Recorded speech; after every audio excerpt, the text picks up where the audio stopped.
Selamat pagi, para pembaca setia blog Masa Tua yang tenang. Saya menerima telepon yang memberitahukan bahwa suami saya hilang saat melakukan selam scuba di Raja Ampat. Ibu mertua saya meraung-raung di seberang telepon, mendesak saya untuk segera terbang ke Papua Barat untuk mengidentifikasi jenazah dan mengurus semua dokumen yang diperlukan. Tepat ketika saya hendak memesan tiket pesawat, sebuah pesan masuk dari nomor tak dikenal. Jangan pergi dulu. Periksa lemari kayu jati tua di gudang. Layar komputer di meja saya selalu menampilkan lembar kerja Excel. Itulah tuntutan pekerjaan saya sebagai seorang aktuaris asuransi. Tugas saya adalah menghitung segala jenis risiko. Bagi saya, nyawa manusia terkadang dapat diubah menjadi angka probabilitas. Probabilitas seorang pria berusia 35 tahun meninggal karena kanker paru-paru, atau probabilitas terjadinya kecelakaan lalu lintas di persimpangan Sudirman pada jam sibuk. Semua hal di dunia ini memiliki polanya. Namun, dalam hidup saya, sebuah variabel yang tak terduga oleh perhitungan apapun telah muncul. Telepon kantor berdering nyaring. Peneleponnya adalah ibu mertua saya. Saya mengerutkan kening sambil melirik jam. Pukul 10 pagi. Biasanya pada jam ini, Ibu Ratna sedang mengikuti arisan atau pengajian di kompleksnya. Beliau jarang sekali menelepon saya lebih dulu, kecuali jika membutuhkan uang. Dengan suara tenang, saya mengangkat telepon. Halo, Bu. Ini Dian. Tidak ada jawaban langsung dari seberang sana. Yang terdengar hanyalah suara tangisan histeris, isak tangis, dan jeritan yang bercampur menjadi kebisingan yang memekakan telinga. Tanpa sadar, saya sedikit menjauhkan gagang telepon dari telinga saya. Dian, nak. Gawat. Budi kita sudah meninggalkan ibu dan kamu selamanya. Jari-jari saya yang sedang menari di atas keyboard seketika membeku. Budi Santoso. Dia adalah suami saya. Saat ini, ia seharusnya sedang dalam perjalanan bisnis sekaligus liburan di Raja Ampat, Papua Barat. Katanya, ia pergi untuk mensurvei pasar impor peralatan dapur bersama beberapa rekan bisnisnya. Ibu, tenang dulu, coba ceritakan pelan-pelan. Ada apa dengan Mas Budi? Tanya saya, namun pandangan saya masih terpaku pada tabel statistik tingkat kematian di layar monitor. Dia menyelam di salah satu pulau di sana. Polisi sana yang telepon. Katanya mereka hanya menemukan tabung oksigennya saja. Aduh. Malang nian nasibku ini. Ibu Ratna menjerit. Jeritan pilu ibu mertua saya menggema di kantor yang sunyi, membuat beberapa rekan kerja menatap saya dengan cemas. Saya tetap duduk tak bergeming, namun otak saya mulai memproses data lebih cepat daripada komputer. Budi Santoso, hilang saat menyelam scuba. Saya tahu suami saya adalah perenang yang sangat andal. Ia bahkan pernah menjadi juara kedua dalam kompetisi renang tingkat provinsi saat SMA. Terlebih lagi, Raja Ampat terkenal dengan perairannya yang tenang dan jernih. Area menyelam untuk turis kedalamannya tidak terlalu berbahaya. Budi adalah orang yang sangat hati-hati, bahkan cenderung penakut. Ia tidak akan pernah mempertaruhkan nyawanya untuk olahraga ekstrem tanpa peralatan keselamatan lengkap dari ujung kepala hingga ujung kaki. Probabilitas seorang perenang andal hilang tanpa jejak saat menyelam di laut yang aman dengan ombak yang tenang mendekati nol. Kecuali jika ada faktor eksternal yang berperan, atau ia sendiri yang menginginkannya. Lalu apalagi kata mereka? Bu, apa jasadnya sudah ditemukan? Belum. Katanya hanya jaket pelampung yang sobek dan tabung oksigen yang mengapung. Mungkin terseret arus atau dimakan hiu. Aduh. Budi, anakku, kamu kesana untuk cari uang atau cari mati? Dulu disuruh di rumah saja tidak mau dengar. Ibu Ratna kembali meratap. Mendengar itu, bukannya merasa cemas, justru hawa dingin yang menakutkan merayap di punggung saya. Ini bukan ketakutan akan kehilangan suami.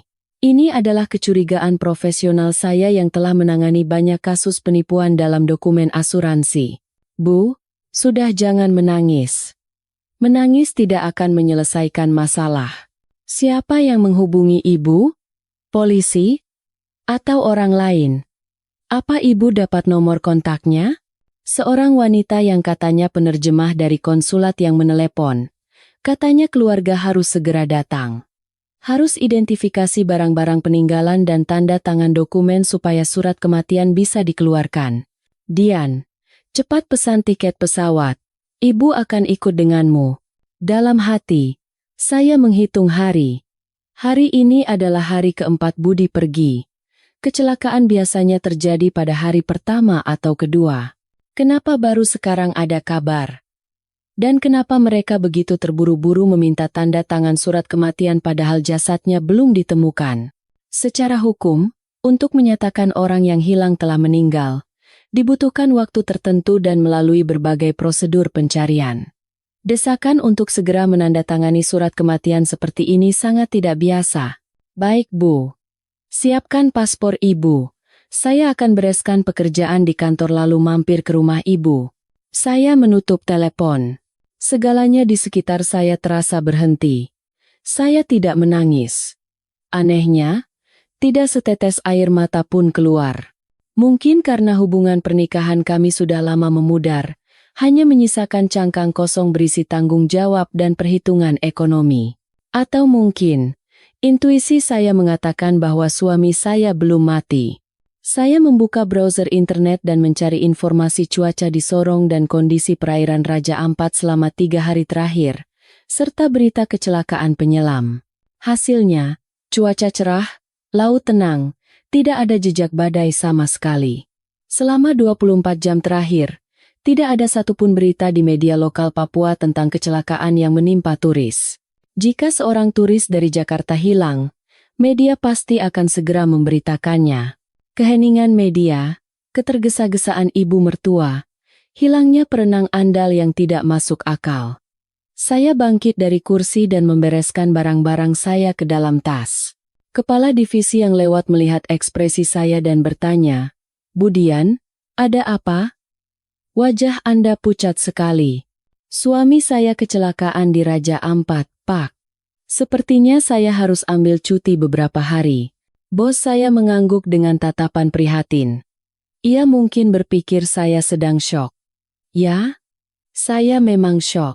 Tapi bukan karena kematian suami saya, melainkan karena angka-angka di kepala saya sama sekali tidak cocok. Soal matematika dengan input yang salah tidak akan pernah menghasilkan jawaban yang benar. Saya meninggalkan gedung kantor. Terik matahari Jakarta yang menyengat menerpa wajah saya. Saya memesan taksi. Sambil menunggu, saya mengeluarkan ponsel untuk memesan tiket pesawat paling cepat ke Sorong. Namun sebelum jari saya menekan tombol bayar, ponsel saya bergetar hebat karena sebuah pesan dari nomor tak dikenal. Pesan singkat tanpa nama pengirim. Namun isinya cukup untuk membuat darah saya membeku. "Raja Ampat apaan?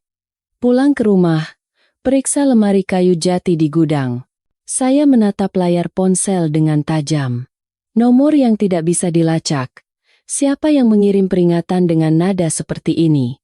Seseorang yang tahu saya akan pergi ke Papua. Seseorang yang tahu di rumah saya ada gudang.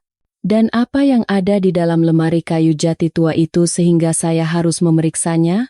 Taksi tiba. Sopir menurunkan kaca jendela dan bertanya, "Mau kemana, Bu?" Saya ragu sejenak, lalu mengubah keputusan. Bukan bandara atau rumah mertua. Saya harus pulang ke rumah saya lebih dulu. Ke apartemen Permata Hijau, Pak. Tolong secepatnya. Duduk di dalam mobil. Saya menatap pesan itu tanpa berkedip. Rasa cemas merasuki setiap sel tubuh saya. Bukan cemas untuk Budi, tapi untuk diri saya sendiri.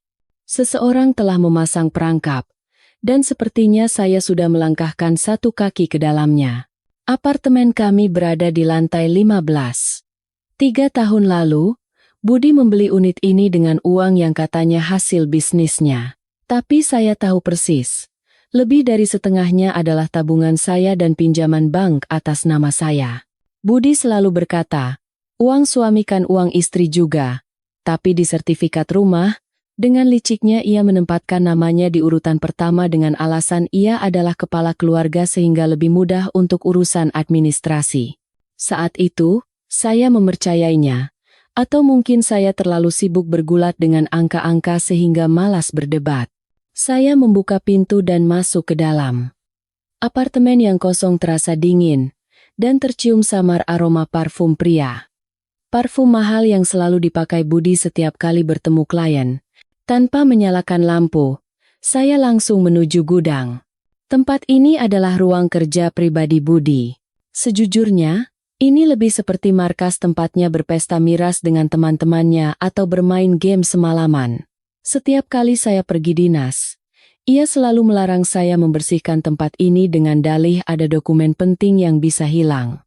Memangnya dokumen penting apa yang dimiliki seorang pedagang barang-barang impor ilegal? Saya tahu segalanya, tapi saya pura-pura tidak tahu. Jika tidak dilihat, tidak akan ada yang menyakiti hati. Tangga kayu berderit di bawah kaki saya. Sinar matahari siang masuk melalui jendela kecil, langsung menyorot sebuah lemari kayu jati tua yang diletakkan di sudut ruangan. Lemari ini adalah warisan dari Ibu Ratna untuk Budi sebagai perabotan pernikahan. Katanya, ini kayu yang sangat berharga dan bagus. Tapi di mata saya, ini hanyalah barang rongsokan yang membuat rumah terasa sempit dan selalu terkunci rapat. Saya mencari kunci cadangan. Suatu kali, Budi pernah mabuk dan menjatuhkan gantungan kuncinya di sela-sela sofa. Saya mengambilnya dan diam-diam menyimpan salah satu kunci lemari itu untuk berjaga-jaga. Saat itu, saya pikir ini hanyalah kebiasaan antisipasi risiko dari pekerjaan saya. Tidak menyangka akan berguna hari ini. Tangan saya sedikit gemetar saat memasukkan kunci ke lubangnya. Ciklek. Suara kunci terbuka terdengar kering di tengah kesunyian. Saat pintu lemari yang berat terbuka, bau apek dan jamur menyengat hidung saya. Saya mengintip ke dalam. Tidak ada uang, tidak ada emas, tidak ada dokumen bisnis. Yang pertama kali menarik perhatian saya adalah sebuah bingkai foto. Bingkai foto pemakaman.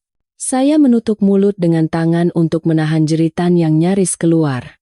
Di dalam foto hitam putih itu, ada wajah saya. Wajah saya yang tersenyum. Itu adalah foto paspor yang saya ambil tahun lalu untuk perpanjangan visa. Di samping bingkai, ada tempat dupa baru yang belum pernah dibakar, penuh dengan abu. Sehelai kain kafan yang terlipat rapi, dan yang paling mengerikan dari semuanya, adalah selembar surat keterangan kematian yang kolom penyebab kematiannya masih kosong. Tapi tanggal lahir dan nomor KTP-nya jelas-jelas tertulis dengan data saya. Saya mundur selangkah. Kaki saya tersandung kursi dan hampir jatuh. Apa-apaan ini? Lelucon mengerikan? Atau kutukan? Tidak. Budi bukan orang yang percaya tahayul sampai-sampai menyiapkan altar pemakaman untuk istrinya yang masih hidup. Dia adalah orang yang sangat praktis. Semua yang dilakukannya harus bisa dihitung dengan uang. Saya mendekat lagi dan menggeledah lebih teliti. Di dasar lemari, di bawah kain bludru, ada setumpuk dokumen. Saya menariknya keluar. Polis asuransi perjalanan luar negeri. Perusahaan asuransinya adalah Asuransi Jiwa Sejahtera. Pesaing perusahaan saya. Uang pertanggungan kematian akibat kecelakaan pribadi. 10 miliar rupiah. Saya dengan cepat membalik ke halaman terakhir. Tertanggung. Budi Santoso. Penerima manfaat. Dian Lestari. Tanggal kontrak. Seminggu yang lalu, tepat sebelum Budi berangkat ke Raja Ampat. Tunggu. Tanda tangan saya. Mirip sekali dengan tanda tangan saya. Tapi saya tidak pernah menandatangani dokumen seperti ini. Ini adalah tanda tangan palsu. Budi telah memalsukan tanda tangan saya, membeli asuransi untuk saya, dan menunjuk penerima manfaatnya. Mata saya terpaku pada kolom penerima manfaat. Bukan Budi. Jika dia mati atau pura-pura mati, dia tidak bisa menjadi penerima manfaat. Nama yang tertulis dengan jelas di sana adalah Agus Santoso, adik kandung Budi. Kepala saya pening. Tapi bukan lagi karena takut, melainkan karena amarah yang membara seperti api disiram bensin. Potongan-potongan puzzle mulai menyatu. Budi pergi ke Raja Ampat, menyebarkan berita kehilangan, lalu memancing saya untuk datang dengan alasan identifikasi jenazah. Jika saya pergi ke Papua, apa yang akan terjadi? Kecelakaan lalu lintas di negeri orang, perampokan yang disamarkan sebagai pembunuhan, atau saya juga akan hilang saat menyelam seperti dia. Jika saya mati di Papua, polis asuransi senilai 10 miliar ini akan berlaku. Penerima manfaatnya adalah adiknya, Agus. Budi, yang secara hukum sudah dianggap mati, tidak akan diselidiki. Setelah Agus menerima uangnya, ia akan membaginya dengan kakaknya yang bersembunyi di suatu tempat dengan nama baru. Saya terus menggeledah. Sebuah paspor terjatuh. Paspor baru yang masih kaku. Nama yang tertera di paspor itu adalah Iwan Setiawan, lahir tahun 1985, asal Medan. Tapi foto yang tertempel di sana adalah wajah yang sangat familiar hingga membuat saya mual. Budi Santoso. Budi sudah menyiapkan jalan pelariannya. Dengan paspor palsu ini, ia berencana meninggalkan Indonesia dan pergi ke negara lain, mungkin ke Australia, tempat yang selalu ia sebut-sebut ingin ia tinggali. Sekarang semuanya jelas. Ini bukan kecelakaan. Ini adalah sebuah sandiwara yang dirancang dengan cermat untuk mengincar nyawa saya dan uang perusahaan asuransi. Sulit dipercaya bahwa pria yang tidur di samping saya selama 5 tahun terakhir telah merencanakan hal sekeji ini.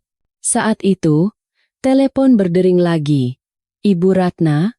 Melihat nama ibu mertua di layar, perut saya mual. Apakah beliau tahu tentang ini? Atau hanya pion dalam penipuan besar yang dirancang oleh kedua putranya? Saya tidak menjawab telepon itu. Saya butuh waktu untuk menenangkan diri. Saya butuh rencana. Jika mereka ingin memainkan permainan hidup dan mati, saya akan menunjukkan betapa menakutkannya perhitungan seorang aktuaris. Mereka hanya melihat angka 10 miliar. Tapi saya melihat kesalahan-kesalahan fatal dalam rencana mereka. Saya memotret semua yang ada di tempat kejadian. Altar pemakaman, foto saya, tempat dupa, polis asuransi, hingga paspor palsu. Lalu saya memasukkan semuanya ke dalam tas. Saya mengunci kembali lemari itu seperti semula, bahkan membersihkan sidik jari di gagangnya. Saya keluar dari ruangan itu dan menutup pintu. Rumah masih sunyi, tapi di mata saya, ini bukan lagi sebuah rumah. Ini adalah tempat kejadian perkara pembunuhan yang gagal. Dan saya, yang seharusnya menjadi korban, baru saja secara resmi menyatakan perang. Saya duduk di sofa ruang tamu dan meletakkan bukti-bukti yang baru saya kumpulkan di atas meja. Kepala saya menjadi dingin sedingin es. Emosi terdorong ke belakang, digantikan oleh analisis rasional. Uang pertanggungan 10 miliar rupiah. Premi asuransi sekali bayar sekitar 50 juta rupiah. Dari mana Budi mendapatkan uang sebanyak itu? Setelah beberapa kali gagal bisnis dan kebiasaannya menghambur-hamburkan uang untuk wanita, ia terlilit utang. Bulan lalu saja, ia meminjam 200 juta dari saya untuk menutupi utang bank. Orang seperti itu punya uang untuk membeli asuransi untuk istrinya? Jelas uang ini pinjaman. Atau uang adiknya, Agus. Lalu, dari mana adik ipar saya yang kecanduan judi bola itu mendapatkan uang?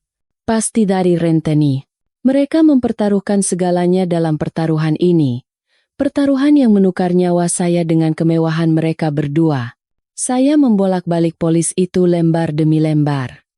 Ada klausul pengecualian yang sangat penting. Jika tertanggung meninggal karena tindakan yang disengaja atau pelanggaran hukum, pembayaran klaim akan ditolak. Tapi jika saya meninggal karena kecelakaan di luar negeri, penyelidikannya akan sangat sulit. Polisi setempat hanya akan membuat kesimpulan berdasarkan tempat kejadian. Jika mereka menyamarkannya dengan baik, uang itu akan dengan cepat masuk ke kantong mereka. Selain itu, skenario Budi mati lebih dulu dari saya adalah langkah yang sangat licik. Menurut hukum waris, jika suami meninggal lebih dulu, hartanya akan diwariskan kepada istri, anak, dan orang tua. Tapi Budi tidak punya harta, hanya utang. Kematiannya akan membebaskannya dari para penagih utang di Indonesia. Setelah itu, jika saya mati, uang pertanggungan 10 miliar akan jatuh ke tangan penerima manfaat yang ditunjuk, yaitu Agus. Agus akan menggunakan uang itu untuk melunasi utang mereka berdua dan mengirimkan biaya hidup untuk Budi di luar negeri. Sempurna. Secara teori, ini adalah rencana yang sempurna. Tapi mereka melupakan satu hal. Siapa saya? Saya adalah seorang ahli dalam menemukan celah dalam dokumen klaim asuransi. Saya tahu cara menemukan titik-titik kecil yang tidak logis yang biasa dilewatkan oleh orang awam. Saya mengangkat paspor palsu itu dan menerawangnya ke arah cahaya. Teknik pemalsuannya cukup canggih, tapi ada celah. Barcode di bagian bawah tidak sepenuhnya sesuai dengan standar terbaru. Capnya juga sedikit miring. Mungkin bisa lolos jika melalui jalur darat ilegal atau dengan menyuap petugas. Tapi pasti akan ketahuan di penerbangan resmi. Lalu, rute apa yang dipikirkan Budi? Dia tidak bisa berjalan kaki dari Papua ke Australia. Jadi pasti dia akan naik kapal atau menyewa calo imigran gelap. Saat itu, telepon berdering lagi. Kali ini bukan Ibu Ratna, melainkan nomor Rina Melati, selingkuhan Budi yang muda dan cantik. Saya tidak pernah menyimpan nomornya, tapi saya ingat nomor itu yang tertera berulang kali di rincian tagihan telepon Budi bulan lalu. Saya mengangkat telepon tanpa bicara. Halo, apa benar ini dengan Ibu Dian Lestari? Suaranya manis dibuat-buat. Saya Rina Melati, rekan bisnis Bapak Budi Santoso. Saya sudah dengar kabar tentang kecelakaan Mas Budi. Turut berduka cita. Ya, Bu. Rekan bisnis? Rekan bisnis di atas ranjang. Mungkin. Terima kasih. Tapi ada perlu apa menelepon saya? Jawab saya dingin. Begini Bu, Mas Budi kemarin pinjam uang saya untuk modal barang. Sekarang dia hilang. Saya jadi khawatir. Katanya Ibu akan segera ke Papua. Ya? Bagaimana situasinya? Dia sedang memancing. Dia ingin memastikan apakah saya benar-benar akan pergi. Jelas sekali dia juga terlibat dalam rencana ini. Wanita materialistis seperti Rina tidak akan melewatkan kesempatan untuk berbagi uang 10 miliar. Saya sedang bersiap-siap ke bandara sekarang. Jangan khawatir. Kalau suami saya sudah ketemu, saya akan suruh dia bayar utangnya. Kalaupun dia meninggal, Anda bisa datang ke saya bawa surat utangnya. Saya sengaja menekankan kata meninggal. Oh, baik, Bu. Hati-hati di jalan, ya. Di sana tempatnya berbahaya. Kata-kata terakhirnya terdengar seperti ancaman terselubung. Berbahaya? Yang berbahaya sekarang adalah kalian. Saya menutup telepon dan tertawa sinis. Saya membuka laptop dan masuk ke sistem data perusahaan. Tentu saja, menggunakan akun saya yang memiliki otorisasi tinggi. Saya mencari nama Agus Santoso. Hasilnya muncul. Agus saat ini memiliki catatan tunggakan 3 kredit di 2 bank berbeda, dengan total utang mencapai 5 miliar rupiah. Selain itu, ia masuk dalam daftar hitam BI Checking. Dengan kondisi keuangan seburuk ini, jika perusahaan asuransi melakukan pemeriksaan yang benar, ia tidak akan pernah bisa ditunjuk sebagai penerima manfaat asuransi bernilai besar. Tapi Budi mengakali aturan dengan membeli asuransi perjalanan. Pemeriksaan untuk asuransi perjalanan jauh lebih longgar daripada asuransi jiwa, dan polisnya langsung aktif begitu premi dibayar. Saya butuh lebih banyak bukti. Saya teringat Budi punya ponsel pintar lama dengan layar retak. Ia bilang ponsel itu rusak dan menyimpannya di laci meja kerjanya. Saya berlari ke meja kerja di sudut ruang tamu dan mengobrak-abrik laci. Sebuah iPhone 7 lama tergeletak di bawah tumpukan tagihan listrik. Saya menyambungkannya ke pengisi daya, dan untungnya, ponsel itu menyala, kata Sandi. Budi adalah orang yang simpel, atau lebih tepatnya, malas. Kata Sandinya selalu tanggal lahirnya sendiri, atau tanggal lahirku. Tidak. Dia tidak begitu mencintaiku. Tanggal lahir ibunya juga bukan. Saya mencoba memasukkan tanggal lahir Rina Melati. Dulu Budi pernah meminta saya memesan kue dengan alasan untuk hadiah klien sambil memberitahu tanggalnya. Klek. Kuncinya terbuka. Saya tersenyum getir. Pria. Kata sandi ponsel adalah tanggal lahir selingkuhan. Kata sandi brankas adalah tanggal lahir ibu, sementara istri hanyalah bayangan. Saya masuk ke aplikasi pesan. Sebagian besar sudah dihapus, tapi beberapa percakapan di recently deleted WhatsApp belum terhapus permanen. Budi pasti mengira ponsel ini sudah rusak total sehingga ia lengah. Percakapan antara sayangku yang tak lain adalah Rina dan suami saya, Budi. Rina, nenek sihir itu percaya, Mas? Budi, percaya banget. Sekarang lagi heboh nangis-nangis. Kamu aktingnya yang bagus ya. Desak perempuan itu supaya cepat ke Papua. Rina, tapi, Mas, yang di Papua sudah beres, kan?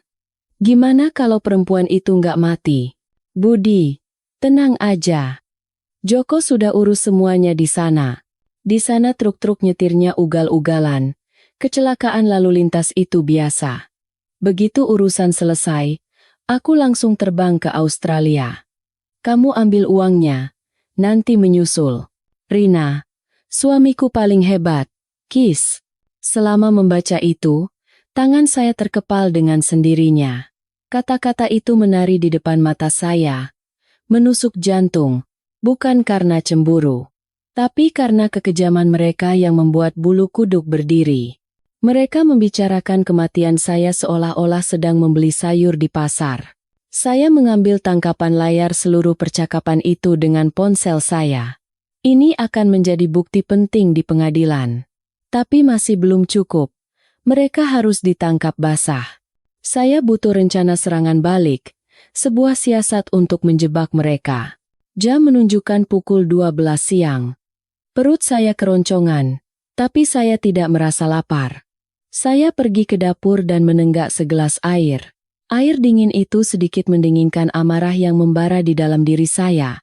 Saya butuh sekutu.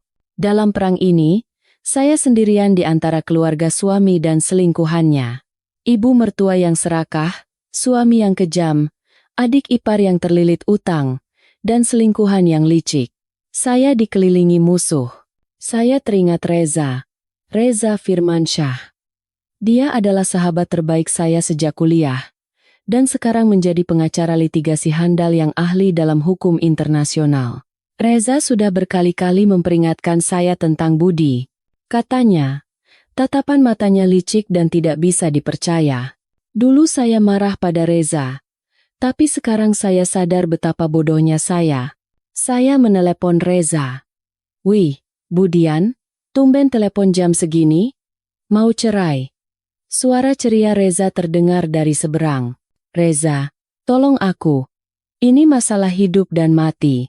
Suara saya yang serius dan tanpa nada bercanda membuat Reza terdiam sejenak, lalu ia merendahkan suaranya. Kamu di mana? Aku ke sana sekarang. Jangan. Kita ketemu di kantormu. Ini bukan masalah yang bisa dibicarakan di rumahku. Oke. Sampai ketemu 30 menit lagi. Saya menutup telepon dan selanjutnya menelepon Maya. Maya Sari. 7 tahun lalu, dia adalah mantan pacar Budi. Dia ditipu oleh Budi. Seluruh tabungannya diinvestasikan dan ludes. Begitu ia memberitahu bahwa ia hamil, Budi langsung mencampakkannya. Syok karena itu, ia bahkan mengalami keguguran.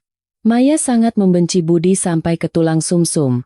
Saat ini, ia bekerja sebagai pemandu wisata lepas di Raja Ampat. Halo? Mbak Maya, ini Dian Lestari, istrinya Budi Santoso. Ada perlu apa telepon saya? Saya sudah tidak ada urusan dengan sampah itu. Suara Maya terdengar tajam. Saya tahu. Saya menelepon untuk memberitahu satu hal. Sepertinya saya akan segera bergabung dengan klub korban Budi Santoso. Tapi kali ini, yang dia incar bukan uang, tapi nyawa saya. Tertarik untuk balas dendam. Hening di seberang sana. Saya bisa mendengar napas Maya yang berat. Ceritakan lebih detail. Saya menceritakan segalanya secara singkat kepada Maya. Insiden pura-pura hilang, polis asuransi, rencana membunuh saya di Papua. Maya menggeretakkan giginya dan berkata, Kebiasaannya tidak pernah berubah. Apa yang bisa saya bantu? Jadilah mata dan telinga saya di Papua. Bahkan hafal daerah sana. Tolong cari tahu di mana Budi bersembunyi. Dia pasti belum pergi jauh. Dia harus memastikan saya mati dulu sebelum menjalankan rencana selanjutnya. Oke. Datang saja. Nanti saya jemput di bandara. Saya pastikan topeng bajingan itu akan saya buka. Mendapat persetujuan Maya membuat hati saya sedikit lebih tenang. Saya berganti pakaian. Saya memilih pakaian hitam yang tidak mencolok dan kacamata hitam besar untuk menutupi mata saya yang bengkak meskipun sebenarnya tidak bengkak sama sekali. Saya harus memainkan peran sebagai istri yang berduka. Saya memasukkan sedikit uang tunai, dokumen-dokumen penting, dan buku tabungan darurat yang saya simpan tanpa sepengetahuan Budi ke dalam tas. Saya meninggalkan rumah dan mengunci pintu rapat-rapat. Sebelum pergi, saya melirik sekilas ke arah kamera CCTV yang terpasang di sudut ruang tamu. Kamera ini terhubung ke ponsel Budi. Dia pasti sedang mengawasi apa yang saya lakukan. Saya memulai sebuah drama singkat di depan kamera. Saya menutupi wajah dan mengguncang bahu seolah-olah sedang menangis terseduh-seduh. Lalu saya merebahkan diri di meja, memukul-mukul dada seolah kesakitan. Kemudian, sambil pura-pura menyeka air mata, saya mengambil koper dan dengan tergesa-gesa memasukkan beberapa pakaian secara acak. Setelah selesai berakting, saya menyeret koper keluar pintu. Saya tahu, di suatu tempat di Raja Ampat, Budi sedang tersenyum puas menatap layar ponselnya. Dia pikir ikan sudah memakan umpannya, tapi dia tidak pernah tahu bahwa ikan ini memiliki gigi yang jauh lebih tajam dari yang ia bayangkan. Saya naik taksi menuju kantor hukum Reza. Selama perjalanan, saya menyusun rencana di kepala saya. Tahap 1. Pura-pura masuk perangkap dan pergi ke Papua. Tahap 2. Memutus sumber dana Budi dan Agus. Tahap 3. Membalikan keadaan dengan membuat kematian palsu Budi menjadi kematian sah secara hukum, mengubahnya menjadi hantu yang tidak bisa pergi kemana-mana. Tahap 4. Mengungkap semua kejahatan mereka dan menjebloskan seluruh komplotan ke penjara. Mobil berhenti di depan gedung kantor Reza. Saya membayar ongkos dan turun dengan langkah mantap. Sinar matahari sore menciptakan bayangan saya yang panjang dan kurus di atas aspal yang panas. Permainan sudah dimulai. Budi Santoso. Jika kamu ingin memainkan peran sebagai suami yang malang, aku akan kabulkan keinginanmu. Tapi akhir dari sandiwara ini akan kutulis ulang. Kantor Reza berada di lantai 10. Dari balik jendela kaca, pemandangan gedung-gedung pencakar langit Jakarta terlihat jelas. Reza menyambut saya dengan ekspresi serius yang jarang ia tunjukkan. Duduk. Kamu kelihatan kacau. Tapi matamu setajam silet. Reza menuangkan segelas air untuk saya. Saya meletakkan tas dan mengeluarkan setumpuk dokumen yang sudah saya fotokopi. Dalam perjalanan tadi, saya mampir ke tempat fotokopi untuk membuat salinan semua bukti. Lihat ini. Reza mengambil dokumen itu dan mulai membacanya dengan cepat. Semakin banyak ia membaca, keningnya semakin berkerut. Gila. 10 miliar? Sampai paspor palsu segala? Si Budi ini benar-benar nekat. Ini jelas-jelas penipuan asuransi terorganisir dan percobaan pembunuhan. Apa rencanamu? Kita harus lapor polisi sekarang. Jangan lapor sekarang. Saya menggelengkan kepala. Bukti ini hanya cukup untuk membuktikan dia memalsukan dokumen dan mencoba menipu. Sulit untuk membuktikan tuduhan percobaan pembunuhan yang belum terjadi. Lagi pula, dia ada di Papua. Proses ekstradisinya rumit jika dia kabur ke negara tetangga. Kalau gegabah, dia bisa kabur ke negara ketiga dan akan lebih sulit lagi melacaknya. Aku ingin menangkap semua yang terlibat sekaligus, termasuk selingkuhannya dan adik iparku. Kamu nekat sekali. Itu daerah asing. Bagaimana kalau dia menyewa beberapa preman lokal untuk menghabisimu? Di sana ada Maya yang akan membantu. Dan di sini, aku butuh kamu melakukan sesuatu yang penting. Apa itu? Katakan saja. Guna sahabatkan untuk ini, Aku akan bantu semua. Siapkan surat permohonan penetapan status orang hilang dan pembekuan aset. Sekaligus, hubungi firma hukum rekanan di Sorong untuk mempersiapkan proses hukum di sana. Begitu aku menginjakan kaki di Papua, aku akan membuat Budi mati secara hukum. Seluruh rekening bank dan kartu kreditnya akan dibekukan total. Tanpa uang, tanpa paspor asli, dan informasi paspor palsunya ada di tanganku, dia akan terpojok. Reza mengangguk. Oke, itu bidangku. Aku kenal firma hukum yang sangat kompeten di Sorong. Aku akan langsung kirim dokumennya. Tapi kamu harus sangat berhati-hati. Dan satu hal lagi. Saya tersenyum dingin. Aku harus meminjam uang dari ibu mertuaku. Sebagai ganti rugi moral. Untuk apa? Ibu Ratna punya tabungan hari tua senilai 3 miliar. Dan Agus baru-baru ini menjual tanah warisan di kampung yang uangnya mau dipakai untuk bayar utang, tapi belum dibayarkan. Aku akan ambil semua uang itu. Reza membelalakan matanya. Kamu mau menipu mereka? Bukan menipu. Hanya mengamankan sementara. Mereka bisa melakukan hal jahat seperti itu karena punya uang. Sebelum melancarkan serangan pamungkas, aku harus memutus semua sumber dana mereka. Saya mengeluarkan ponsel dan mengambil napas dalam-dalam. Tidak. Saya membenarkan posisi kacamata saya. Lalu saya menelepon Ibu Ratna. Ibu, suara saya dibuat bergetar, serak, dan seolah akan pecah. Dian, tiketnya sudah dipesan? Kapan berangkat? Ibu Ratna mendesak. Ibu, aku takut sekali. Tadi aku dapat telepon. Telepon apa? Cepat katakan. Ada orang yang telepon. Katanya Mas Budi punya utang 3 miliar ke rentenir. Katanya dia kabur ke Papua juga karena utang itu. Sekarang mereka tahu aku mau ke sana untuk mencari Mas Budi. Mereka mengancam akan menungguku di bandara. Kalau tidak bayar utangnya, aku tidak akan bisa keluar dari Jakarta. Dan jasad Mas Budi juga tidak akan bisa dibawa pulang. Saya mengarang cerita tanpa henti. Saya tahu kelemahan Ibu Ratna adalah gengsi dan tahayul.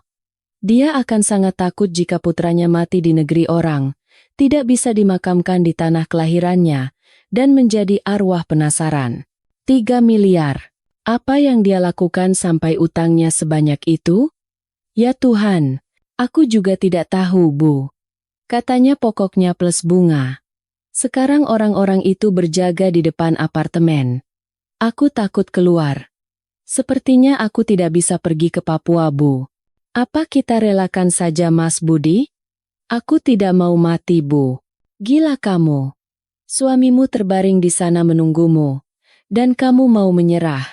Teriak Ibu Ratna. Tapi dari mana aku dapat uang 3 miliar sekarang, Bu? Rumah ini saja cicilannya masih banyak. Hening sejenak di seberang sana. Saya mendengar Ibu Ratna berbisik pelan dengan seseorang. Pasti dengan Agus. Kamu tunggu di sana. Jangan kemana-mana. Ibu akan usahakan. Tetap di dalam rumah. Jangan berpikir yang tidak-tidak. Ibu Ratna menutup telepon. Saya meletakkan ponsel dan mengedipkan mata ke arah Reza. Umpannya dimakan. Dia pikir 3 miliar itu harga yang murah untuk dikorbankan demi uang asuransi 10 miliar yang akan cair kalau aku celaka di Papua. Reza menggelengkan kepala dan tersenyum masam. Kamu benar-benar aktris hebat. Aku jadi takut padamu, Dian. Dunia yang membuatku menjadi aktris, kawan. Jika tidak berakting, mungkin aku yang akan pulang dalam peti mati dari Papua. Saya bangkit dan memandang keluar jendela. Langit mulai mendung. Pertanda badai akan datang. Badai akan segera mengamuk. Tapi kali ini, akulah yang akan mengendalikan arahnya. Reza masih mengantar saya sampai ke depan pintu dengan tatapan khawatir. Saya tahu dia cemas. Tapi sekarang bukan waktunya untuk mundur. Saya melambaikan tangan padanya dan masuk ke lift. Getaran halus terasa saat lift turun. Begitu keluar dari lobi gedung, telepon saya berdering lagi. Ibu Ratna. Sesuai dugaan saya, keserakahan mengalahkan kekikiran dalam waktu yang lebih singkat dari yang saya perkirakan. Saya menjawab telepon dengan suara panik yang sudah saya latih sebelumnya. Halo, Bu. Bagaimana? Sepertinya aku benar-benar tidak bisa pergi. Orang-orang itu bahkan mengirim pesan akan menyiramku dengan air keras kalau aku keluar tanpa membawa uang. Dari seberang, suara Ibu Ratna terdengar tergesa-gesa, terengah-engah seperti orang yang habis berlari. Kamu tenang dan dengarkan baik-baik. Uangnya sudah ada. Ibu dan Agus susah payah mengumpulkannya dari mana-mana. Kamu di mana sekarang? Cepat datang ke rumah Ibu. Aku takut, Bu. Aku sedang bersembunyi di rumah teman. Apa benar uangnya sudah terkumpul? 3 miliar itu banyak sekali. Kalau dibilang sudah, ya sudah. Cepat ke sini. Agus akan mengantarmu sampai ke bandara. Kalau ada Agus, mereka tidak akan berani macam-macam. Kalau kamu tidak datang, kalau kamu tidak mau menjemput Budi, Ibu akan mati di depanmu. Saya tersenyum tipis, tapi suara saya tetap dibuat terisak. Baik, Bu. Aku akan naik taksi ke sana sekarang. Tolong tunggu aku bersama Mas Agus. Saya menutup telepon dan naik taksi ke rumah Ibu Ratna di kawasan Tebet, sebuah rumah 3 lantai yang cukup megah. Begitu saya masuk ke ruang tamu, suasana tegang terasa. Ibu Ratna duduk di sofa dengan wajah memerah, memeluk erat sebuah tas travel hitam. Agus duduk di sebelahnya, terus-menerus menggoyangkan kakinya dan menatap gelisah keluar pintu. Ini uangnya. Ibu Ratna mendorong tas itu ke arah saya. Di dalam ini ada deposito Ibu yang baru dicairkan, uang hasil jual tanah warisan yang dipegang Agus, dan bahkan cincin kawin Ibu. Hitung saja, pas 3 miliar. Saya membuka tas. Di dalamnya penuh dengan gepokan uang 50 ribuan yang masih baru. Tercium bau polimer yang khas. Bersama dengan beberapa gram emas yang dibungkus koran. Saya menatap Ibu Ratna dan Agus bergantian. Mata Agus yang menatap uang itu berkilat-kilat penuh penyesalan sekaligus perhitungan. Dia yakin, dengan melemparkan umpan kecil ini, dia akan menangkap ikan paus senilai 10 miliar. Bu, bagaimana saya membawa uang tunai sebanyak ini? Katanya orang-orang itu minta ditransfer ke rekening perantara mereka. Saya mendorong tas itu kembali. Transfer? Agus menyela. Suaranya kasar. Kamu bodoh? Kalau ditransferkan ada buktinya. Rentenir hanya mau terima tunai. Tapi mereka maunya ditransfer. Nomor rekeningnya juga sudah dikirim lewat pesan. Saya mengangkat ponsel. Di layar, tampak pesan yang saya kirim sendiri dari nomor sekali pakai. Isinya adalah nomor rekening perusahaan fiktif yang sudah disiapkan Reza. Agus merebut ponsel itu, membaca pesannya, lalu mengumpat. Sialan. Kenapa cara kerja mereka begini? Sudahlah. Cepat transfer. Segera transfer dan pergi ke bandara. Tiket pesawatmu dan Ibu sudah kupesankan. Pesawatnya jam 6 sore ini. Agus ternyata sudah menyiapkan tiketnya. Dia ingin saya segera pergi secepat mungkin. Tapi, Mas, limit transfer internet banking saya tidak cukup untuk jumlah sebesar ini. Saya pura-pura panik. Ke bank, teriak Ibu Ratna. Jangan lamban seperti keong. Suamimu sekarang terbaring dingin di negeri orang. Agus langsung berdiri dan menyambar tas uang. Ayo, aku antar ke bank. Cepat kirim uangnya ke rekening mereka. Saya mengangguk dan mengikuti Agus. Duduk di jok belakang motornya yang melaju kencang. Saya bisa merasakan kegelisahannya. Dia pasti sedang membayangkan saya tewas dalam kecelakaan di Papua dan dia mendapatkan uang asuransi 10 miliar. Dia tidak tahu bahwa 3 miliar ini akan menjadi uang sekolah pertama untuk kebodohannya. Di bank, saya dan Agus pergi ke teller bersama. Saya mengisi formulir transfer ke rekening yang ditunjuk. Agus berdiri sangat dekat, mengawasi. Matanya tidak lepas dari tangan teller yang sedang menghitung uang. Sudah, kan? Kata Agus setelah melihat teller membubuhkan stempel pada slip bukti transfer. Sekarang kamu tenang? Mereka sudah terima uangnya. Pasti akan melepaskanmu. Cepat pulang. Ambil barang-barangmu, lalu ke bandara. Saya melipat slip itu dengan hati-hati dan memasukkannya ke dompet. Baik, Mas. Saya akan ambil koper dulu. Ibu juga ikut, kan? Tentu saja ibu ikut denganmu. Mana bisa kami percaya padamu? Nanti kamu kabur di tengah jalan bagaimana? Kata Agus belak-belakan. Saya tidak menjawab dan berjalan keluar tanpa suara. Senja mulai turun. Lampu-lampu jalan mulai menyala kuning. Uang 3 miliar itu kini sudah aman di rekening yang dikelola Reza. Uang ini akan digunakan untuk biaya jasa hukum di Papua, dan sebagian nanti akan disumbangkan ke Badan Amal atas nama Budi. Anggap saja sebagai perbuatan baik terakhir sebelum masuk penjara. Setelah mentransfer uang, Agus mengantar saya kembali ke apartemen untuk mengambil barang. Dia tidak ikut naik, hanya menunggu di lobi sambil terus merokok. Dia takut wajahnya terekam CCTV sebelum pembunuhan terjadi. Kehati-hatian seorang penjahat amatir yang menggelikan. Saya naik ke atas dan mengambil koper yang sudah saya siapkan. Sebelum pergi, saya mengirim pesan kepada Reza. Uang sudah ditransfer. Tahap 2 dimulai. Reza langsung membalas dengan emoji jempol. Saya tahu dia sudah siap membekukan aset Budi begitu perintah pengadilan di Papua turun. Saya menyeret koper turun ke lobi. Agus melihat saya dan menggerakkan dagunya. Sudah? Ayo. Ibu sudah menunggu di rumah. Kita panggil taksi. Jemput ibu. Langsung ke bandara. Mas Agus tidak ikut mengantar Mas Budi? Saya sengaja memancingnya. Agus tersentak dan menghindari tatapan saya. Aku sibuk. Lagi pula tidak punya paspor. Cukup kamu dan ibu yang urus. Kalau ada apa-apa, telepon saja. Baik, Mas. Tolong jaga rumah baik-baik. Ya. Kalau jasadnya tidak ketemu, tolong urus baik-baik harta peninggalan Mas Budi. Wajah Agus menegang mendengar ucapan saya. Dia menggeram. Jangan bicara sial. Cepat pergi. Taksi membawa saya dan Ibu Ratna langsung ke Bandara Internasional Soekarno-Hatta. Di dalam mobil, Ibu Ratna hanya diam. Tangannya memutar tasbih sambil komat kamit berdoa. Kehilangan uang banyak dan akan menempuh perjalanan jauh sepertinya membuatnya cemas. Saya menatapnya dan berpikir dalam hati. Berdoalah Bu. Tapi Tuhan mana yang akan melindungi hati serakah keluarga Anda? Di bandara, Agus tidak ikut masuk. Dia menurunkan kami di lobi keberangkatan internasional. Dia menyerahkan tiket pesawat dan bukti reservasi hotel ke tangan saya. Sampai di sana, langsung ke hotel ini.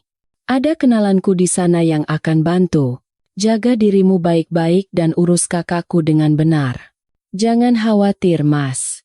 Saya akan urus kakak Mas dengan sangat baik. Saya menatap lurus ke mata Agus, menekankan 2 kata terakhir. Agus berbalik dan pergi dengan motornya tanpa sepatah kata perpisahan pun kepada ibunya. Punggungnya menghilang di antara keramaian kendaraan. Dia mungkin sedang terburu-buru untuk mempersiapkan sandiwara berikutnya, atau mungkin untuk bersulang lebih awal. Dia tidak tahu bahwa itu mungkin saat terakhirnya menghirup udara kebebasan. Saya dan Ibu Ratna melakukan proses check-in. Karena berangkat terburu-buru, tidak banyak barang yang kami bawa. Saat melewati pemeriksaan keamanan, Ibu Ratna mulai mengeluh. Bandara ini kenapa luas sekali? Kakiku pegal. Sini, Papa Ibu. Saya memapahnya dalam diam. Akting sebagai menantu yang berbakti harus terus berlanjut sampai tirai ditutup. Duduk di ruang tunggu, saya memeriksa kembali rekening melalui ponsel. Uang 3 miliar itu sudah dipindahkan ke rekening lain yang lebih aman. Saya mengirim pesan kepada Rina. Aku sudah di bandara, jangan khawatir. Aku akan cari Mas Budi dan pastikan dia bayar utangnya. Rina tidak membalas, hanya tanda centang biru. Mungkin dia sedang sibuk merencanakan cara menguras isi rumah kami. Pengumuman untuk penerbangan ke Sorong terdengar. Saya bangkit dan memantapkan hati. Pesawat ini tidak hanya akan membawa saya ke Papua, tapi juga ke medan perang hidup dan mati. Tapi saya tidak takut. Di dalam koper saya bukan hanya ada pakaian, tapi juga keberanian seorang wanita yang terpojok. Pesawat lepas landas, dan gemerlap lampu malam Jakarta menjauh di bawah sana. Ibu Ratna yang duduk di sebelah saya memejamkan mata erat-erat. Tangannya mencengkeram sandaran kursi. Sepertinya ini pertama kalinya beliau naik pesawat keluar pulau. "Dian, kamu tidak takut? Bagaimana kalau pesawatnya jatuh?" tanya Ibu Ratna dengan suara gemetar. "Tenang saja, Bu. Probabilitas pesawat jatuh itu jauh lebih rendah daripada probabilitas menang lotre," jawab saya sesuai kebiasaan profesional saya. Ibu Ratna menatap saya sinis. "Kamu ini selalu saja bicara angka. Suamimu diambang kematian, dan kamu malah duduk di sini menghitung probabilitas." Saya terdiam dan memalingkan wajah keluar jendela. Di luar hanya ada kegelapan pekat. Saya teringat saat-saat bahagia yang singkat saat menikah dengan Budi. Dulu, dia juga berjanji macam-macam, melukiskan masa depan keluarga yang damai, tapi semuanya bohong. Sifat aslinya sudah busuk dari dalam, dan kasih sayang buta ibunya serta kebiasaan buruk masyarakat telah membentuknya menjadi seperti itu. Setelah penerbangan beberapa jam, kami tiba di Bandara Domine Edward Osok, Sorong. Jam menunjukkan pukul 8 malam waktu setempat. Kami harus menunggu 2 jam lagi untuk penerbangan lanjutan ke Raja Ampat. Di ruang tunggu transit, saya menyalakan ponsel dan ada pesan dari Maya. "Adik Budi, si Agus, kemarin tiba di Sorong. Dia menginap di Hotel X dekat pelabuhan. Kulihat dia jalan dengan seorang pria bertato seperti preman." Saya terkejut. "Agus di Sorong? Lalu siapa yang mengantar saya ke bandara tadi?" Saya membaca kembali pesannya dengan teliti. Maya mungkin salah mengira teman Agus sebagai Agus. Saya membalas pesannya. "Yakin itu Agus? Atau orang yang mirip?" Maya mengirimkan sebuah foto yang diambil diam-diam. Di dalam foto, seorang pria sedang duduk makan di warung pinggir jalan. Tubuhnya kurus, lengannya penuh tato. Itu Joko, teman dekat Agus, seorang penagih utang. Dia di sini pasti untuk membantu Budi menyamarkan kecelakaan untuk saya. Jadi, Agus tetap di Jakarta untuk mengawasi saya. Sementara Joko dikirim ke Papua untuk menjadi kaki tangan Budi. Pembagian peran yang jelas. "Ibu lapar? Mau saya belikan sesuatu?" tanya saya pada Ibu Ratna. "Mana bisa makan di saat seperti ini? Capek sekali." "Kapan kita sampai?" "Sebentar lagi, Bu. Sabar sedikit lagi." Saya membeli 2 botol air mineral dan roti. Di kepala, saya menggambar ulang peta kekuatan. Kubu musuh, Budi, Rina dan Agus yang memberi komando dari Jakarta, Joko yang menjadi eksekutor di Papua, kubu sekutu, saya, Ibu Ratna, saat ini sebagai aset, Reza yang memberi dukungan hukum jarak jauh, Maya yang bertugas sebagai mata-mata di lapangan. Joko harus diisolasi. Jika dia yang akan bertindak, saya harus membuatnya tidak bisa mendekati saya. Pesawat ke Raja Ampat lepas landas pukul 10 malam. Di luar, gerimis mulai turun, dan rasa cemas kembali datang. Saya mencengkeram sandaran kursi dan berkata pada diri sendiri, "Dian, kamu bisa. Kamu sudah menghitung semua variabelnya." Ketika pesawat mendarat di Bandara Marinda, Raja Ampat, dan pintu terbuka, udara panas dan lembab langsung menyergap. Bau laut yang asin bercampur dengan bau minyak aftur. Maya sudah menunggu di lobi kedatangan. Dia mengenakan celana jeans, kaos, dan topi bisbol yang menutupi separuh wajahnya. Maya melambai pada saya, tapi tidak memanggil nama saya untuk menghindari perhatian. "Selamat malam. Mobil sudah siap di luar," kata Maya dengan logat lokal yang dibuat-buat untuk mengelabui Ibu Ratna. "Siapa kamu?" tanya Ibu Ratna waspada. "Teman dari rekan bisnisnya Mas Budi, Bu.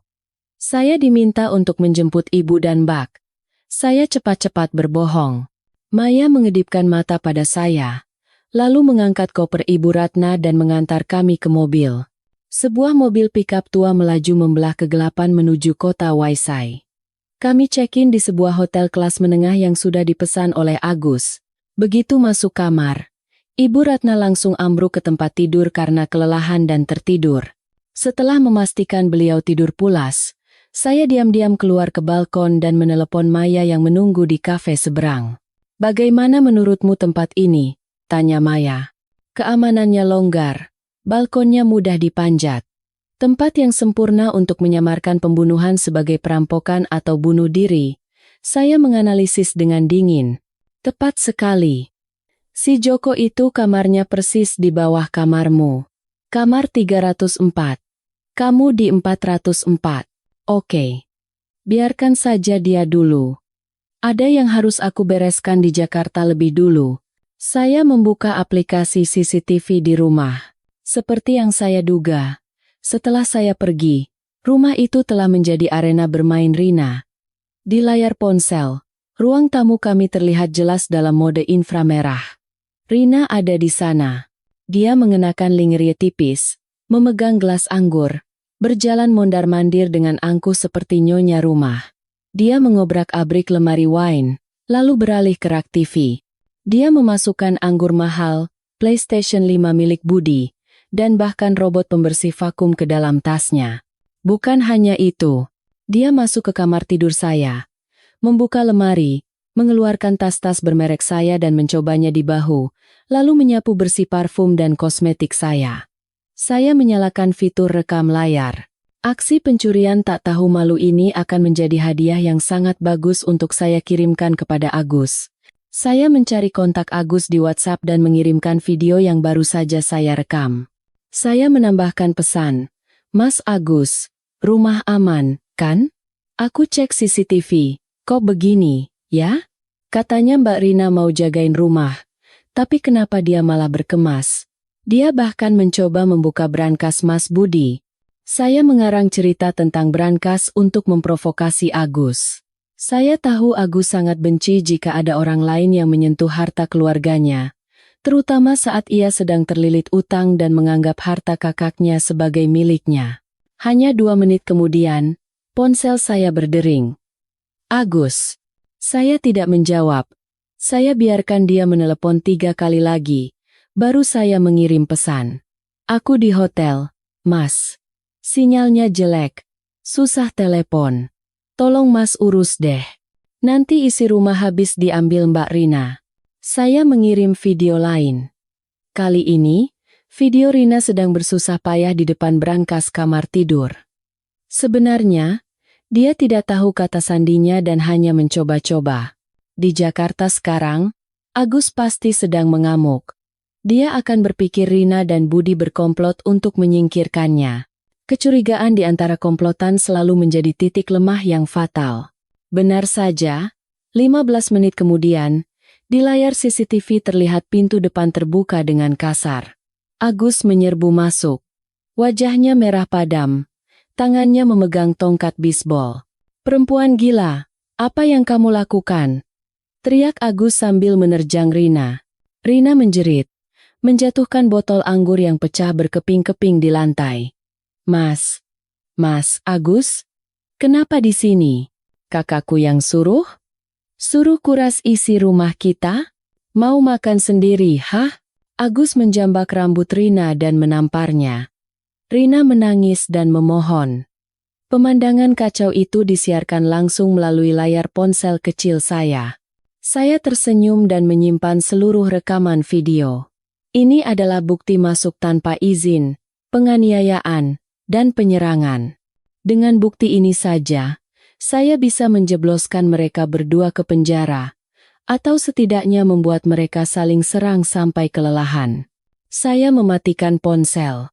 Di dalam kamar, Ibu Ratna masih mendengkur pulas. Beliau tidak tahu bahwa di rumah kebanggaannya di Jakarta, putra bungsunya sedang berkelahi menjambak rambut selingkuhan putra sulungnya. Besok pagi, saat matahari terbit di atas lautan Raja Ampat, sandiwara saya akan dimulai secara penuh. Keesokan paginya, saya membangunkan Ibu Ratna lebih awal. Beliau mengeluh pinggangnya sakit, kepalanya pusing. "Dian, cepat temukan Budi. Ibu sudah lelah sekali." Ibu, bangun, sarapan dulu. Setelah itu kita harus bertemu pengacara. Katanya ada petunjuk tentang Mas Budi. Saya berbohong. Benarkah? Dia masih hidup? Ibu Ratna langsung bangkit seperti pegas. Matanya berbinar. Belum pasti, Bu. Tapi katanya keluarga harus datang untuk memverifikasi informasi. Kami turun ke lobi hotel. Maya sudah menunggu dengan mobil pickup yang sama. Selamat pagi. Silakan masuk. Mobil melaju di sepanjang jalan pesisir. Sinar matahari pagi berkilauan menyilaukan di atas laut biru. Angin laut yang asin berhembus kencang. Pemandangan yang indah seperti surga. Tapi tujuan perjalanan kami adalah neraka. Bukannya ke kantor polisi atau rumah sakit. Maya membawa kami ke sebuah kantor hukum di kota tua Waisai. Firma hukum rekanan Reza. Kenapa kita ke sini? Bukannya kita mau mencari Budi? Tanya Ibu Ratna melihat papan nama kantor pengacara. Masuk dulu, Bu. Kita harus urus prosedur hukum di sini supaya bisa lebih cepat terlibat dalam pencarian. Polisi di sini kerjanya lambat, jadi butuh tekanan dari pengacara. Saya asal menjawab. Ibu Ratna mempercayai ucapan itu. Baginya, hukum adalah sesuatu yang abstrak dan menakutkan. Sehingga mendengar kata pengacara saja sudah membuatnya ciut dan patuh. Seorang pengacara lokal bernama Somchai menyambut kami. Dia fasih berbahasa Inggris. Dan Maya bertindak sebagai penerjemah. Selamat pagi. Saya sudah menerima semua dokumen dari Bapak Reza Firmansyah. Kami sedang dalam proses mengajukan permohonan penetapan status orang hilang khusus dan pembekuan aset atas nama Bapak Budi Santoso ke pengadilan. Tapi, kami baru saja menerima informasi menarik dari Polairut. Somchai mendorong sebuah map ke arah saya. Di dalamnya ada beberapa foto yang diambil dari CCTV sebuah dermaga kecil di utara pulau, jauh dari area wisata. Dalam foto itu, seorang pria dengan postur tubuh yang sama persis dengan Budi sedang menaiki sebuah kapal nelayan. Dia mengenakan topi yang menutupi wajahnya dan masker. Tapi cara berjalannya yang sedikit bungkuk dan jam tangan di pergelangan tangannya tidak salah lagi. Itu dia. Jam tangan itu adalah hadiah dari saya pada ulang tahun pernikahan kami tahun lalu. Kapan foto ini diambil? Tanya saya. Merasakan jantung saya berdebar kencang. 2 hari setelah Bapak Budi Santoso dilaporkan hilang. Tepatnya, kemarin, jawab Somchai. Dia hidup. Anakku masih hidup. Ibu Ratna bersorak melihat foto itu dan menangis haru. Ya Tuhan, terima kasih. Nak, Ibu di sini. Saya menggenggam erat tangan Ibu Ratna. Tenang, Bu. Kalau dia masih hidup, kenapa tidak menghubungi keluarga? Kenapa dia diam-diam naik kapal nelayan? Pertanyaan saya seolah menyiramkan air dingin ke wajah Ibu Ratna. Beliau menatap bingung. Iya? Ya. Kenapa dia tidak telepon Ibu? Apa dia diculik? Atau hilang ingatan? Sepertinya tidak, Bu. Lihat cara berjalannya. Dia bergerak atas kemauannya sendiri. Dia sedang melarikan diri. Saya berkata dengan tegas. Dari siapa? Dari para penagih utang. Ibu Ratna teringat cerita karangan saya kemarin. Bisa jadi. Atau dari sesuatu yang lebih mengerikan dari itu. Saya menatap Somchai dan bertanya, apakah Anda tahu kemana tujuan kapal ini? Rute aslinya menuju perbatasan Papua Nugini. Dari sana, ia bisa menyeberang melalui jalur darat atau melanjutkan ke negara lain. Tapi kami sudah menghubungi Polairut untuk mencegat kapal itu. Saat ini, kapal itu sedang berlabuh di sebuah desa nelayan di pesisir karena mengalami kerusakan mesin. Desa mana itu? Tanya saya. Desa Rawai, sekitar 30 km dari sini. Saya langsung berdiri. Ayo kita ke sana, Bu. Sebelum polisi datang, kita jemput Mas Budi lebih dulu. Saya ingin bertemu Budi sebelum polisi. Saya ingin melihat wajah aslinya saat rencana sempurnanya hancur berantakan. Di depan ibunya, saya ingin merobek topeng sandiwara ini dengan tangan saya sendiri. Maya membawa kami meninggalkan kantor pengacara, melaju membelah terik dan angin Raja Ampat. Ibu Ratna duduk di kursi belakang. Komat-kamit berdoa dengan perasaan campur aduk antara gembira dan cemas. Dan saya hanya merasakan kegembiraan yang dingin. Mangsa telah terluka dan terperangkap. Dan sang pemburu sedang mendekat. Pikap Maya melaju kencang di jalan pesisir yang berkelok-kelok menuju selatan pulau. Di satu sisi adalah tebing curam. Di sisi lain adalah laut Banda yang biru berkilauan di bawah terik matahari siang. Pemandangannya indah, tapi udara di dalam mobil terasa tegang seperti senar gitar yang akan putus. Ibu Ratna mencengkeram kursi depan, matanya terpaku ke jalan, mulutnya terkatup rapat. Dia pasti sedang membayangkan adegan reuni yang mengharukan dengan putra kesayangannya. Sementara itu, saya menatap layar ponsel, menunggu pesan konfirmasi dari Reza. Ting! Pesan masuk. Sudah beres. Pengadilan baru saja mengeluarkan perintah pembekuan darurat untuk Budi Santoso dan rekening terkait. Dugaan pencucian uang dan penipuan asuransi. Kartu kreditnya sekarang hanya sepotong plastik tak berguna. Saya menghela napas lega. Langkah terpenting sudah selesai. Budi sekarang tidak punya uang sepeser pun di negeri orang. Dia tidak bisa menarik uang, membayar hotel, atau membeli tiket. Dia benar-benar terisolasi. Tepat pada saat itu, ponsel Maya berdering. Dia menyalakan pengeras suara sambil tetap fokus menyetir. Halo, Maya di sini. Suara seorang pria yang kasar dan panik terdengar. Kak, ini Joko. Mas Agus pagi ini terbang ke Papua. Dia sekarang ngamuk, matanya gelap, mau cari Mas Budi. Katanya Mas Budi dan Sirina itu berkomplot menipu dia. Saya terkejut. Agus datang ke Papua? Setelah pertengkaran di rumah semalam, dia tidak bisa duduk diam. Kecurigaan dan keserakahan mendorongnya untuk terbang ke sini, menuntut bagiannya atau menghabisi kakaknya yang ia anggap telah berkhianat. Maya melirik saya melalui kaca spion. Saya mengangguk. Memberinya isyarat untuk terus bicara. Jadi Agus sekarang di mana? Sama aku, Kak. Kami baru sewa mobil lagi jalan ke selatan.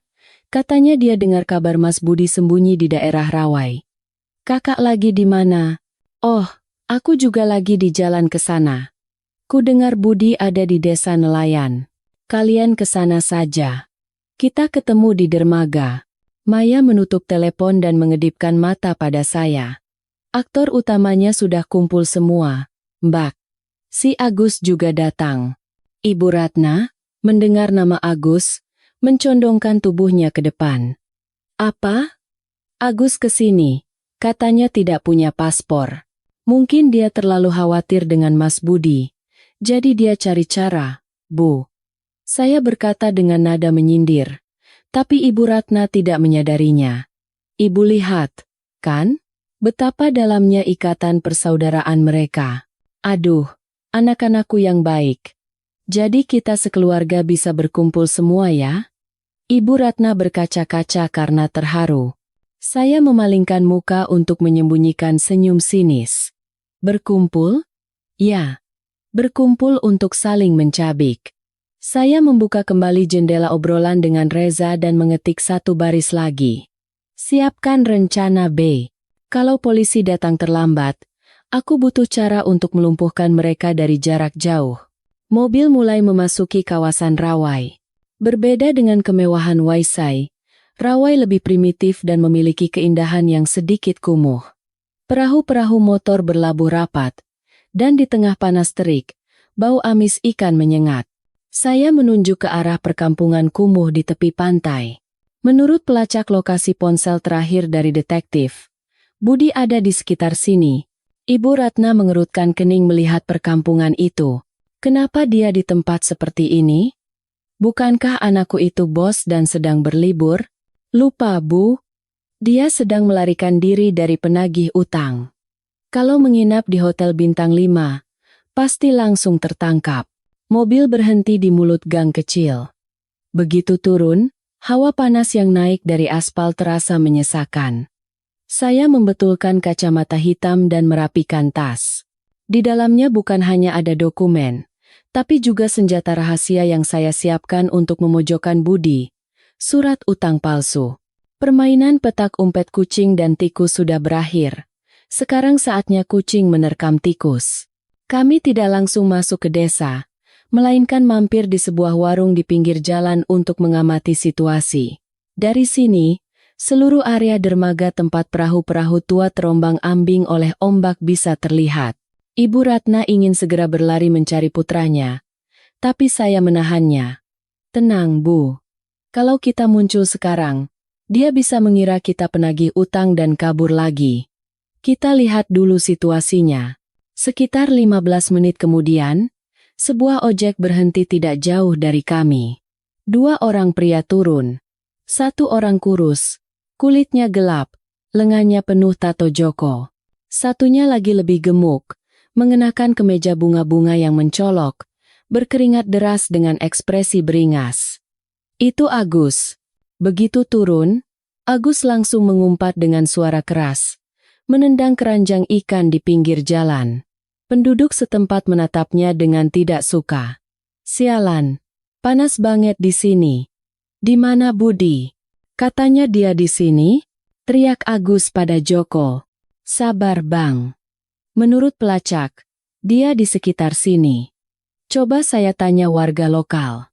Joko mengeluarkan ponsel dan menunjukkan foto Budi kepada seorang ibu penjual ikan. Ibu itu menyipitkan mata, lalu menunjuk ke ujung sebuah gang gelap yang menuju ke laut. Itu Agus. Ibu Ratna hendak berteriak, tapi saya dengan cepat membekap mulutnya. SST. Ibu mau Mas Agus menangkap Mas Budi lebih dulu? Ibu tidak lihat sikap Mas Agus aneh? Aneh apanya? Dia kan khawatir sama kakaknya, jadi emosian. Lepaskan. Saya mencengkeram lengan Ibu Ratna dan berbisik dingin di telinganya. Lihat baik-baik, Bu. Apa yang ada di tangan Mas Agus? Ibu Ratna menyipitkan matanya.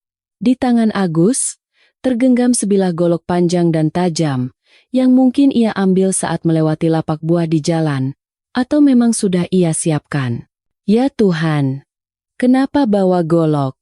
Ibu Ratna terperanjat. Kan sudah saya bilang, Bu. Mas Agus dan si Rina itu berkomplot mau merebut harta Mas Budi.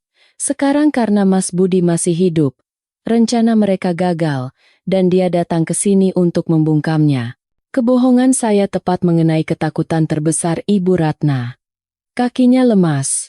Ia hampir terduduk, wajahnya pucat pasi. Lalu bagaimana ini? Ibu diam saja di sini. Biar saya yang urus. Saya mengeluarkan ponsel dan mengirim pesan dari nomor tadi kenal nomor sekali pakai yang saya siapkan untuk berperan sebagai informan anonim. Budi ada di gubuk biru di ujung gang, yang ada jemuran di depan pintunya. Hati-hati. Kakak ipar dan ibumu juga datang. Saya mengirim pesan itu ke Agus. Seketika, terlihat Agus menunduk melihat ponselnya. Dia mengangkat kepala, matanya menyala-nyala sambil mengamati sekitar, lalu memberi isyarat pada Joko dan berlari seperti orang gila ke arah ujung gang. Mereka kabur. Ayo kita ikuti, Bu. Saya membangunkan Ibu Ratna. Maya yang mengikuti dari belakang berbisik kepada saya. Mbak, kamu gila. Mau bikin mereka saling bunuh? Aku hanya membantu mereka menyelesaikan konflik internal mereka. Saya tersenyum getir. Sekali dayung, 2-3 pulau terlampaui. Kami menjaga jarak aman, mengikuti Agus dan Joko. Suara langkah kaki yang tergesa-gesa dan umpatan menggema di gang sempit itu. Bau selokan, bau ikan busuk, dan bau sampah menusuk hidung. Tempat ini adalah persembunyian yang sempurna bagi buronan seperti Budi, sekaligus perangkap yang sempurna untuk menguburnya. Tamu tak diundang telah tiba. Pesta darah akan segera dimulai. Gubuk reyot itu berdiri di atas tiang-tiang kayu yang tertancap di lumpur hitam tepi laut. Dindingnya terbuat dari seng berkarat dan triplek. Atapnya dari daun kelapa yang sudah lapuk. Terik matahari siang memanggang atap seng, membuat ruangan di dalamnya pasti panas seperti oven. Budi ada di dalam. Saya bisa membayangkan sosok suami saya. Pria yang dulu necis, sekarang mungkin bertelanjang dada, bercucuran keringat, menghitung sisa uang koinnya, dan mengutuk panas yang menyiksa. Dia pasti sedang menunggu kabar dari Agus atau Rina bahwa saya sudah tiba di Papua dan mengalami kecelakaan. Dia tidak tahu bahwa kecelakaan itu sedang berjalan menuju pintu rumahnya. Agus dan Joko tiba di depan gubuk. Agus tidak mengetuk. Dia menendang pintu dengan keras. Brak. Pintu kayu tipis itu hancur terbuka. Agus dan Joko melompat masuk seperti dua ekor binatang buas. Sembunyi di sini kau rupanya. Terdengar suara Agus menggeram. Ibu Ratna hendak ikut masuk, tapi saya menahannya dan menyuruhnya bersembunyi di balik tumpukan jaring tua di dekat situ. Tunggu, Bu. Kita dengar dulu apa yang mereka bicarakan. Kalau masuk sekarang, Ibu bisa kena sabet golok. Dari dalam, terdengar suara perabotan hancur, disusul suara Budi. Suaranya bergetar, tapi berusaha dibuat tegar. Kamu, bagaimana bisa tahu aku di sini? Urus saja urusanmu di Jakarta. Urusan apa? Urusan menipuku, teriak Agus. Kau mainkan aku. Pura-pura mati supaya dapat uang asuransi. Lalu kita bagi dua katanya. Tapi si Rina itu menguras habis isi rumahku. Di mana kau sembunyikan uangnya? Cepat serahkan semua. Rina menguras rumah. Mana ku tahu. Aku juga terjebak di sini. Kartu kreditku semua diblokir. Budi membela diri. Bohong. Kau dan dia berkomplot mau menyingkirkanku, kan? Kukira aku tidak tahu. Hari ini kalau aku tidak dapat uangnya, kau benar-benar mati. Saya melirik Ibu Ratna. Beliau menutup mulut. Matanya terbelalak ngeri. Kata-kata yang diucapkan kedua putra kesayangannya menusuk jantungnya seperti pisau. Beliau mengerti segalanya. Tidak ada kecelakaan. Tidak ada kematian. Yang ada hanyalah penipuan dan keserakahan tanpa akhir dari anak-anak yang ia lahirkan. Sekarang ibu tahu, bisik saya. Itulah kebenarannya. Ibu Ratna terduduk lemas seperti daun kering. Ia bahkan tidak bisa menangis lagi. Hanya isakan kering yang keluar dari tenggorokannya. Kebenaran itu terlalu kejam untuk bisa ia terima seketika. Di dalam gubuk, pertengkaran semakin sengit. Sumpah aku tidak tahu. Coba telepon Rina, tanya dia. Teriak Budi. Diam kau. Di mana uangnya? Sini dompetmu. Terdengar suara perkelahian, pukulan, dan jeritan kesakitan Budi. Bang! Sudah, Bang. Kalau dia mati, siapa yang mau kirim uang? Suara Joko mencoba melerai. Kalau dia mati, aku penerima manfaat asuransinya. Lebih bagus lagi. Teriak Agus seperti orang gila. Saat itu, saya tahu saya tidak bisa hanya menonton. Jika Agus benar-benar membunuh Budi, rencana saya akan gagal. Saya ingin Budi tetap hidup dan diadili secara hukum. Saya ingin dia merenungkan kejahatannya di penjara dan membayar harganya, bukan mati dengan cepat. Saya memberi isyarat kepada Maya. Maya mengangguk, mengeluarkan ponselnya, dan menelepon polisi pariwisata yang sudah kami hubungi sebelumnya. Bu, sekarang giliran kita masuk. Ibu harus menyelamatkan putra ibu. Saya membangunkan Ibu Ratna dan berjalan menuju gubuk itu. Sinar matahari yang menyilaukan menusuk mata saya. Tapi saya tidak menyipitkan mata. Saya menatap lurus ke arah akhir cerita yang telah saya rancang dengan susah payah. Saya mendorong pintu dan melangkah masuk. Di dalam benar-benar seperti medan perang. Perabotan berantakan. Kipas angin tua berputar berisik tapi tidak mampu mendinginkan udara yang panas. Budi meringkuk di lantai. Wajahnya bengkak, hidungnya berdarah. Agus berdiri bersedekap, terengah-engah, golok masih di tangannya. Untungnya, sepertinya ia belum menusuk. Joko berjaga di dekat jendela. Kemunculan saya dan Ibu Ratna membuat semua orang membeku. Waktu seolah berhenti. Ibu. Budi mengerang dengan suara bercampur antara sakit dan kaget. Ketika melihat saya, ekspresinya seperti melihat hantu. Menurut skenarionya, saya seharusnya belum tiba. Atau sudah mati di suatu tempat? Aduh, anakku. Ibu Ratna tidak tahan lagi. Ia berlari memeluk Budi dan menangis meraung-raung. Kenapa jadi begini, nak? Agus tersentak mundur. Wajahnya berubah. Ibu? Kenapa ibu di sini? Dian? Kamu? Saya masuk dengan tenang dan menutup satu-satunya jalan keluar. Pintu. Saya melepas kacamata hitam, menatap lurus ke mata Agus, lalu beralih ke Budi. Halo semua. Rukun sekali ya. Acara kumpul keluarga kok tidak mengundang saya? Kamu sudah tahu semuanya? Budi tergagap, mencoba bangkit tapi kembali terduduk kesakitan. Tahu apa? Tahu kalau kamu pura-pura mati untuk menipu asuransi? Atau tahu kalau kamu berencana membunuhku di Papua? Atau tahu kalau kalian bersaudara mau saling bunuh karena uang? Saya membacakan daftar kejahatan mereka satu persatu, seolah sedang membaca laporan keuangan. Setiap kata saya seperti tamparan di wajah mereka. Agus menatap saya tajam. Dasar perempuan licik. Kau menipuku. Pesan anonim itu. Kau yang kirim. Pintar juga, Mas. Tapi sudah terlambat. Saya tertawa sinis. Agus kehilangan akal sehatnya. Ia menerjang ke arah saya sambil mengacungkan golok. Kubunuh kau. Ibu Ratna menjerit. Tapi saya tidak berkedip sedikit pun. Saat itu, Joko yang berdiri di dekatnya tiba-tiba melompat dan menahan lengan Agus. Kau gila. Lepaskan aku. Teriak Agus. Joko menatap saya dan Agus bergantian. Lalu menggeleng. Sudah, Bang. Kakak ipar sudah lapor polisi. Kalau sekarang membunuh, kita benar-benar habis. Aku kesini untuk dapat uang. Bukan untuk dipenjara seumur hidup. Joko ternyata bukan orang bodoh.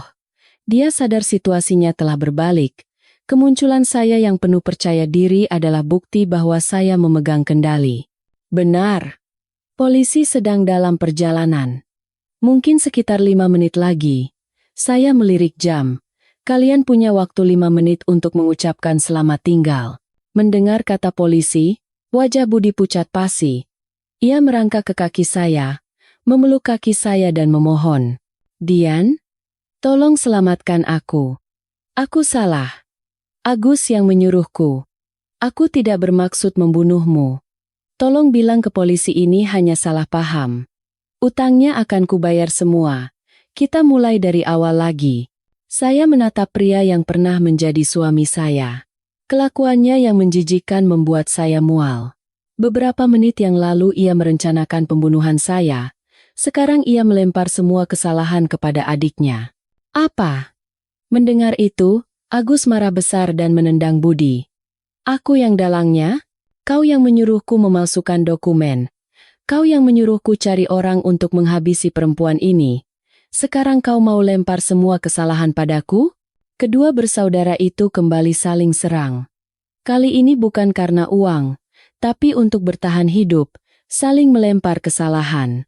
Ibu Ratna menangis histeris di antara mereka, mencoba melerai tapi terdorong ke sudut. Saya bersandar di pintu, bersedekap, menyaksikan tragedi persaudaraan itu. Inilah balas dendam yang paling manis. Tanpa perlu saya kotori tangan saya, keserakahan dan keegoisan mereka akan menghancurkan diri mereka sendiri. Hentikan! Saya berteriak. Suara saya yang tajam membuat ketiganya terdiam. Saya mendekat dan melemparkan setumpuk dokumen fotokopian ke depan Budi. Lihat baik-baik. Ini surat perintah pembekuan aset dari pengadilan Papua. Ini bukti kau memalsukan tanda tanganku untuk polis asuransi. Dan ini video Rina menguras isi rumahku. Kau sudah kehilangan segalanya, Budi. Uang, cinta, saudara, keluarga. Budi mengambil dokumen itu dengan tangan gemetar. Ia menatap saya, matanya penuh keputusasaan. Dian, bagaimana bisa? Bagaimana bisa? Saya membungkuk, mendekatkan wajah saya ke wajahnya dan berbisik. Karena aku seorang aktuaris. Aku jauh lebih pandai menghitung risiko daripada kamu.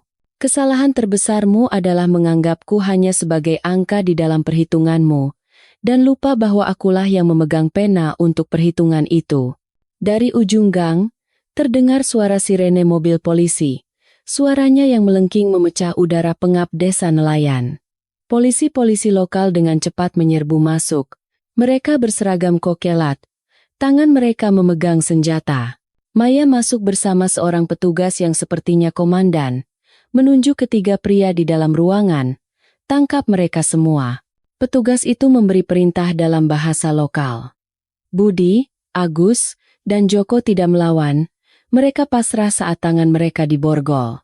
Melihat putranya ditangkap, Ibu Ratna berlari memeluk kaki petugas, menangis dan memohon dalam bahasa Indonesia. "Pak, tolong Pak, lepaskan anak-anak saya. Mereka hilaf, mereka belum melakukan apa-apa." Petugas itu tidak mengerti, tapi dengan tegas namun tidak kasar, ia melepaskan pegangan Ibu Ratna. Saya memapah Ibu Ratna dan mendudukannya di kursi. "Sudah, Bu. Jangan begini. Mereka sedang bertugas. Dian, tolong selamatkan suamimu. Bilang pada mereka untuk melepaskannya. Ibu mohon. Ibu akan berlutut padamu." Ibu Ratna memohon pada saya dengan tangan menangkup. Saya menatapnya. Tidak ada sedikit pun rasa kasihan di hati saya. Saya tidak bisa menolongnya, Bu. Hukum bukan main-main, dan ibu seharusnya bersyukur mereka tertangkap. Kalaupun mereka berhasil kabur, utang rentenir di Jakarta juga akan membunuh mereka. Daripada mati sebagai buronan di sini, di penjara setidaknya nyawa mereka aman. Mendengar itu, Ibu Ratna terduduk lemas dan menangis tanpa suara. Dia sadar ucapan saya benar, bahwa ini adalah jalan buntu. Polisi membawa ketiga pelaku ke mobil. Saat melewati saya, Budi menunduk dalam-dalam, tidak berani menatap saya. Agus menatap saya dengan pandangan campur aduk antara benci dan takut. Dan Joko, ia mengumpat, menyesal telah terlibat dengan keluarga sial ini. Saya dan Maya menyaksikan mobil patroli itu pergi, meninggalkan kepulan debu. "Sudah berakhir," kata Maya lega. "Sekarang rencanamu apa?" "Menyelesaikan proses hukum. Aku akan tinggal beberapa hari lagi di sini, bekerja sama dengan polisi dan pengacara, memberikan keterangan tambahan. Setelah itu, aku akan kembali ke Jakarta untuk membereskan sisa-sisa sampah." "Maksudmu, Rina?" tanya Maya. "Ya, perempuan itu pasti masih bersenang-senang dengan uangku di Jakarta. Aku harus memberinya pelajaran yang tidak akan ia lupakan seumur hidupnya." Saya kembali ke Ibu Ratna. Beliau masih duduk di lantai seperti orang linglung. "Ibu, ayo bangun. Kita kembali ke hotel. Besok saya akan bantu Ibu ke konsulat untuk meminta bantuan terkait proses kunjungan atau pengiriman barang untuk Mas Budi." Ibu Ratna menatap saya. Tatapannya rumit. Benci, takut, dan pada saat yang sama, kesadaran bahwa dalam situasi ini, satu-satunya orang yang waras dan punya uang yang bisa ia andalkan adalah saya.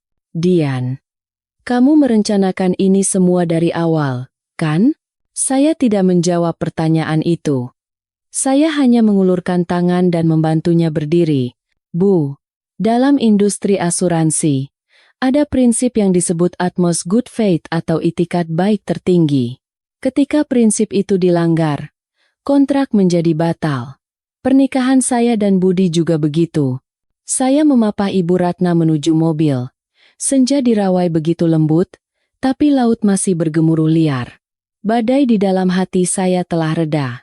Yang tersisa hanyalah ketenangan dingin dari seseorang yang telah merebut kembali kebebasannya di atas puing-puing kehancuran. Sandiwara di Papua telah berakhir, tapi panggung di Jakarta masih menanti saya kembali untuk membersihkan adegan terakhir. Keesokan paginya, saya, pengacara Somchai, dan Maya pergi ke kantor polisi untuk menyelesaikan administrasi. Ibu Ratna bersikeras ikut, tapi begitu melihat Budi yang kuyu di dalam sel tahanan, beliau hampir pingsan, sehingga akhirnya saya meminta Maya untuk mengantarnya kembali ke hotel. Budi yang saya temui di ruang interogasi benar-benar hancur. Penampilannya yang dulu necis dan angkuh lenyap tak berbekas. Di hadapan saya hanyalah seorang pria yang gagal dan ketakutan.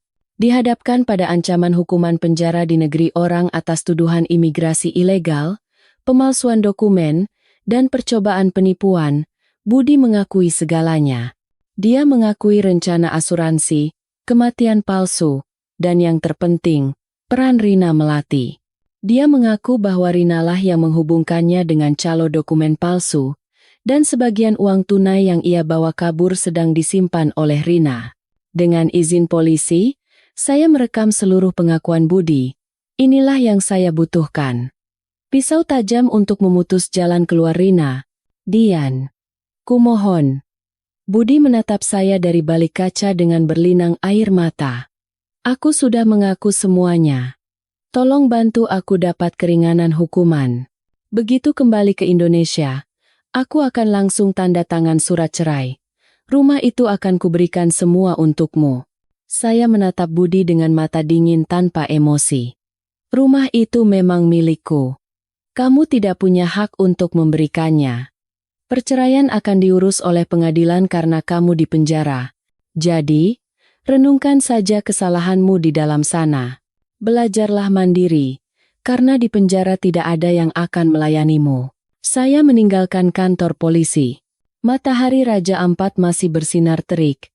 Tapi hati saya sudah terbang menuju Jakarta. Di sana, masih ada seekor ular berbisa yang taringnya harus dicabut. Saya menelepon Reza. Urusan di sini sudah selesai. Aku sudah dapat rekaman pengakuan Budi yang menyebut Rina sebagai kaki tangan dan penadah barang curian. Siapkan surat gugatannya. Aku pulang besok. Cepat pulang. Suara Reza terdengar bersemangat. Si Rina itu sekarang menjual tas-tas bermerekmu di marketplace online. Katanya hadiah. Tidak terpakai. Jual murah. Saya tersenyum getir. Wanita yang benar-benar nekat. Rina pasti masih mengira saya sudah mati atau terjebak di Papua. Dia pikir Budi dan Agus, yang sibuk dengan rencana besar mereka, tidak akan peduli dengan beberapa tas. Dia tidak tahu bahwa setiap tindakannya sedang direkam sebagai bukti di pengadilan. Biarkan saja dia menjual. Semakin banyak yang terjual, semakin berat hukumannya, jawab saya. Saya kembali ke hotel menjemput Ibu Ratna. Beliau meringkuk di tempat tidur, matanya bengkak. Melihat saya, beliau bertanya dengan suara serak. Besok kamu pulang, lalu Budi dan Agus. Kamu tinggalkan di sini? Mereka harus membayar harga atas perbuatan mereka, Bu. Setelah menyelesaikan masa hukuman di sini, mereka akan dideportasi ke Indonesia dan diadili lagi atas kasus penipuan di tanah air.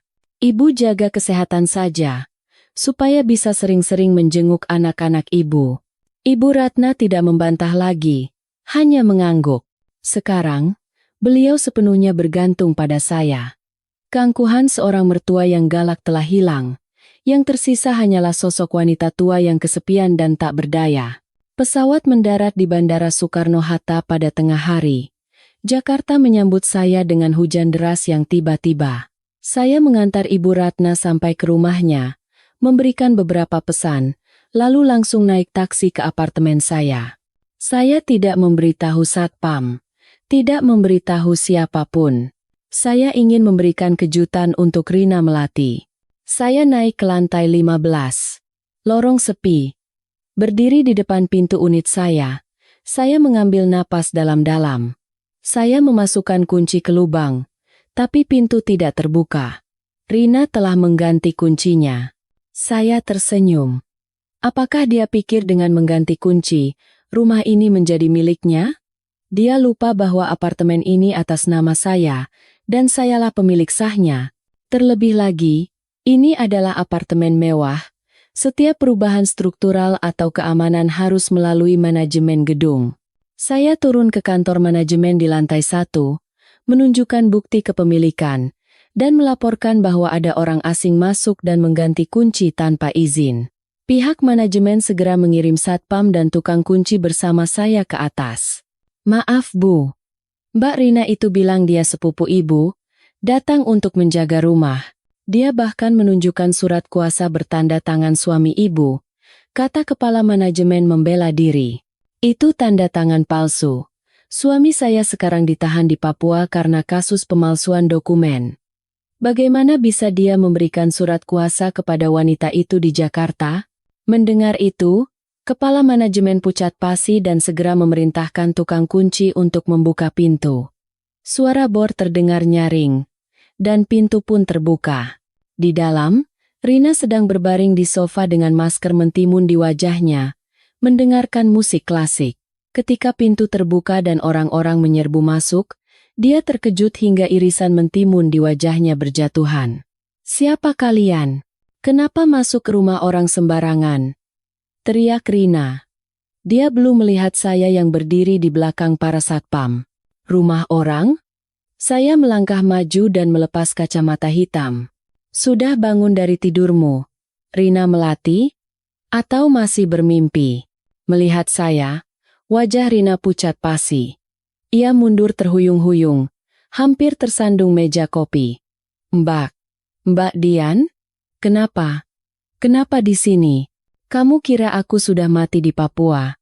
Atau diculik?" "Sayang sekali, aku kembali dengan selamat untuk mengambil kembali rumahku. Saya hanya menjaga rumah atas permintaan Mas Budi." Rina tergagap membela diri. Menjaga rumah dengan mengganti kunci? Menjaga rumah dengan menjual baju dan tas pemiliknya di internet? Menjaga rumah. Lalu kemana semua barang elektroniknya?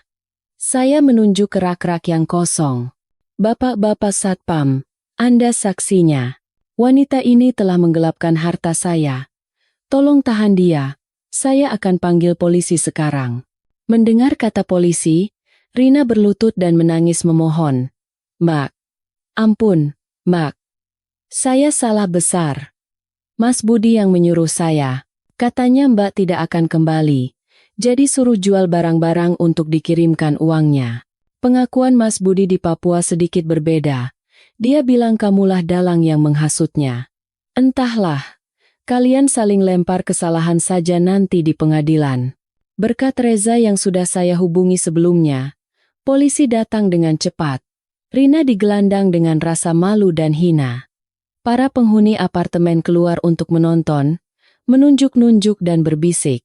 Influencer yang dulu terkenal itu kini berjalan dengan kepala tertunduk, diborgol seperti penjahat profesional. Saya berdiri di tengah-tengah rumah yang berantakan. Hati saya hampa. Barang yang hilang bisa dibeli lagi, tapi kepercayaan yang hilang tidak akan pernah bisa kembali. Tapi tidak apa-apa. Saya akan memulai lagi dari awal. Kehidupan baru yang bersih tanpa bayang-bayang para pengkhianat. Beberapa hari berikutnya saya sibuk membersihkan rumah. Saya memanggil jasa pembersih profesional untuk mendisinfeksi dan membersihkan seluruh apartemen. Saya membuang semua yang berhubungan dengan Budi. Pakaian, sepatu, buku, bahkan foto pernikahan di dinding. Semuanya saya masukkan ke kantong sampah. Perabotan kamar tidur juga saya ganti semua. Saya tidak mau tidur di ranjang yang pernah ditiduri suami pengkhianat. Dan saya tidak mau lagi mengingat malam-malam sepi yang saya habiskan di kamar dingin ini menunggunya. Reza membantu proses hukum untuk menuntut Rina berdasarkan bukti-bukti yang saya kumpulkan. Rekaman CCTV, pesan, pengakuan Budi, dan penangkapan di tempat. Rina tidak bisa mengelak. Ia didakwa dengan pasal masuk tanpa izin dan pencurian. Ditambah keterlibatannya dalam kasus dokumen palsu, ia dihadapkan pada hukuman yang tidak ringan. Ibu Ratna sesekali menelepon saya, menanyakan kabar Budi dan Agus dengan suara lemah. Saya menjawab singkat apa adanya, tidak menambah atau mengurangi. Saya mengirimkan sebagian dari uang 3 miliar yang dulu saya amankan untuk biaya hidup Ibu Ratna. Anggap saja sebagai tugas terakhir seorang menantu sebelum resmi bercerai. Saya menegaskan bahwa uang itu memang awalnya milik beliau, dan saya hanya menyimpannya sementara agar tidak dihabiskan Budi dan Agus untuk judi atau wanita. Mendengar itu, Ibu Ratna hanya menangis dan berterima kasih. Mungkin di senja hidupnya, ia baru sadar siapa yang sebenarnya tulus padanya. Suatu sore, saya duduk di balkon memandangi kota yang sibuk. Telepon dari Maya di Papua masuk. "Mbak, Sidang tingkat pertama di sini sudah selesai. Budi divonis 2 tahun, Agus 1 tahun. Atas tuduhan mengganggu ketertiban umum dan imigrasi ilegal. Setelah selesai masa hukuman, mereka akan dideportasi permanen. Terima kasih, Maya. Kamu sudah bekerja keras. Bukan apa-apa, Mbak. Melihat mereka dihukum, saya ikut puas. Sekalian balas dendam lama. Oh ya, aku kirim hadiah ya. Sebuah foto. Cek pesannya. Saya membuka pesan. Di sana ada foto Budi dan Agus di penjara. Kepala mereka plontos. Mengenakan seragam tahanan koklat. Duduk di lantai menyantap nasi jatah. Mereka tampak kuyu dan kurus. Keangkuhan mereka dulu lenyap tak berbekas. Saya menatap foto itu. Saya tidak tertawa, tidak juga menangis. Hanya ada perasaan damai yang aneh. Harga dari keserakahan dan pengkhianatan memang selalu mahal. Saya menghapus foto itu. Saya tidak perlu menyimpan citra buruk itu dalam ingatan saya. Saya bangkit dan meregangkan badan. Angin sore meniup rambut saya. Besok saya akan mengajukan gugatan cerai ke pengadilan. 2 tahun kemudian, sidang atas kasus penipuan dan penggelapan aset oleh komplotan Budi Santoso digelar di Pengadilan Negeri Jakarta Pusat. Budi dan Agus telah menyelesaikan masa hukuman mereka di Papua dan dideportasi ke Indonesia. Begitu menginjakan kaki di Bandara Soekarno-Hatta, mereka langsung diborgol dan dibawa ke rumah tahanan untuk penyelidikan atas kasus penipuan asuransi dan pemalsuan dokumen. Saya hadir di pengadilan sebagai korban sekaligus saksi. Saya tampil anggun dan percaya diri, mengenakan gaun putih sederhana dengan riasan tipis. Di kursi terdakwa, Budi, Agus, dan Rina duduk dengan kepala tertunduk. 2 tahun di penjara Papua telah mengubah Budi menjadi pria tua yang kuyu dengan rambut memutih dan punggung bungkuk. Agus kurus kering, matanya kosong. Rina juga, kehidupan di penjara telah melunturkan pesonanya yang dulu, wajahnya pucat dan ketakutan. Ibu Ratna duduk di bangku pengunjung, menangis nyaris pingsan melihat kedua putranya. Saya duduk agak jauh darinya, hanya mengangguk ringan saat ia menatap saya, tapi tidak mendekat. Jarak di antara kami sekarang bukan lagi sekadar jarak kursi, tapi jurang masa lalu yang dalam. Hakim memeriksa para terdakwa satu persatu. Budi, dengan suara lirih, mengakui semua kesalahannya. Ia mengaku merencanakan kematian palsu untuk mendapatkan uang asuransi 10 miliar dan memalsukan paspor untuk melarikan diri ke luar negeri. Ia juga mengakui beberapa penipuan lain yang pernah ia lakukan dengan dalih bisnis. Agus dan Rina juga tidak bisa menyangkal di hadapan bukti-bukti telak yang saya dan pihak penyidik ajukan. Pesan, rekaman CCTV, dokumen, catatan utang semuanya memberatkan mereka. Ketika diberi kesempatan bicara, saya berdiri dan berkata dengan jelas, "Yang Mulia Hakim, saya tidak menuntut ganti rugi materi, karena yang mereka renggut dari saya bukan hanya uang, tapi kepercayaan dan kasih sayang. Saya hanya memohon agar mereka diberi hukuman yang setimpal dengan perbuatannya, untuk memberi pelajaran bagi mereka yang meremehkan hukum dan nyawa manusia." Setelah skors, hakim membacakan putusan. Ruang sidang terasa berat oleh ketegangan. Terdakwa Budi Santoso, atas tindak pidana penipuan dan pemalsuan dokumen, divonis penjara 12 tahun. Terdakwa Agus Santoso, atas tindak pidana membantu kejahatan dan mengganggu ketertiban umum, divonis penjara 3 tahun. Terdakwa Rina Melati, atas tindak pidana penadahan barang curian dan masuk tanpa izin, divonis penjara 3 tahun. Palu hakim diketuk dengan tegas, mengakhiri kasus yang pernah menggemparkan itu. Ibu Ratna pingsan sambil meneriakkan nama putranya. Polisi membawa para terdakwa pergi. Untuk terakhir kalinya, Budi menoleh ke arah saya. Matanya penuh penyesalan. Tapi semuanya sudah terlambat. Saya keluar dari gedung pengadilan.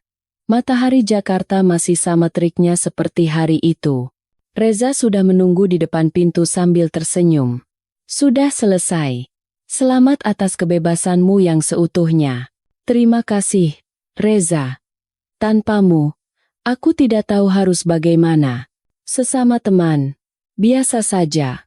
Sekarang, mau kemana? Ke laut. Aku butuh udara segar. Saya memilih Bali sebagai tujuan liburan saya. Saya menyewa sebuah bungalow kecil di tepi pantai. Tempat saya bisa mendengar debur ombak sepanjang malam.